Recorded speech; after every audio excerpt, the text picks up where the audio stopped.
સુરત શહેરમાં દેહ વેપારની પ્રવૃત્તિઓ સામે લાલ કરવા પોલીસ કમિશનરને આપેલી સૂચનાને લઈને ઉત્તરાયણ પોલીસે બાતમીના આધારે મોટા વરાછાના સુદામા ચોક પાસેના હોટલ સિટી પેલેસમાં પોલીસે દરોડા પાડી ત્યાંથી લલ્લાઓને મુક્ત કરાવી હોટલ સંચાલક અને ગ્રાહકોની અટકાયત કરી હતી। સુરતમાં અનેક જગ્યાઓ પર દેહ વ્યાપારની ગેરકાયદે પ્રવૃત્તિઓ ધમધમતી હોય, જેને લઈને સુરત પોલીસ કમિશનર અનુપમસિંહ ગેહલોત દ્વારા આ પ્રવૃત્તિઓ સદંતર બંધ કરવા આપેલી સૂચનાને લઈને અધિક પોલીસ કમિશનર, નાયબ પોલીસ કમિશનર સહિતનાની સૂચનાને લઈને ઉત્તરાયણ પોલીસની ટીમ પીઆઈએચઆર ગોસ્વામી અને સેકન્ડ પીઆઈએનજી પટેલને એવી માહિતી મળી હતી કે મોટા વરાછાના સુદામા ચોક ખાતે આવેલા એટલાન્ટા બિલ્ડિંગની સામે તુલસી આર્કેડ બિલ્ડિંગના બેઝમેન્ટ પાર્કિંગની સિટી પેલેસ હોટલમાં જોનિલ ઉર્ફે જેડી દિલીપ કેવડિયા બહારથી વિદેશી લલ્લાઓ બોલાવી ગ્રાહકો પાસે દેહ વેપાર ચલાવે છે।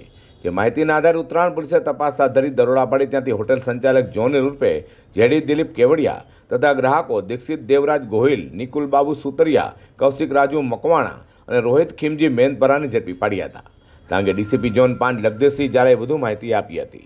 ઉત્તરાયણ પોલીસની ટીમ પણ આ દિશામાં કાર્યરત છે। જે દરમિયાન ઉત્તરાયણ પોલીસ સ્ટેશન સુદામા ચોક પાસે આવેલ સિટી પેલેસ હોટલમાં આ પ્રકારની બધી કેટલાક સમયથી શરૂ થયા હોવાની માહિતી મળતા ઉત્તરાયણ પોલીસની ટીમ દ્વારા સિટી પેલેસ ખાતે રેડ કરવામાં આવેલી। જે દરમિયાન આ પ્રવૃત્તિ જણાઈ આવતા ઇમોરલ ટ્રાફિક એક્ટ હેઠળ ગુનો દાખલ કરી આરોપીઓની ધરપકડ કરવામાં આવેલ છે અને એ અંગેની આગળની કાર્યવાહી ચાલુ છે। ધરપકડ કરાયેલા આરોપીમાં મુખ્યત્વે હોટલ સંચાલક જોનિલ કેવડિયા નામનો વ્યક્તિ હોવાનું જણાય છે, જે ભૂતકાળમાં પણ આ જ પ્રકારની પ્રવૃત્તિમાં એરેસ્ટ થઈ ચૂકેલ છે। એ ઉપરાંત તેના વિરુદ્ધમાં અન્ય પોલીસ સ્ટેશનોમાં પણ વિવિધ કલમો હેઠળ ગુના દાખલ થયેલ છે।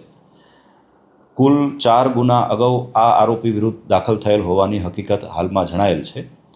જોનિલ ઉપરાંત અન્ય 4 આરોપી, કુલ 5 આરોપીઓની ધરપકડ ઉત્તરાયણ પોલીસે કરેલ છે અને આગળની જે તપાસ અને કાર્યવાહી ચાલુ છે।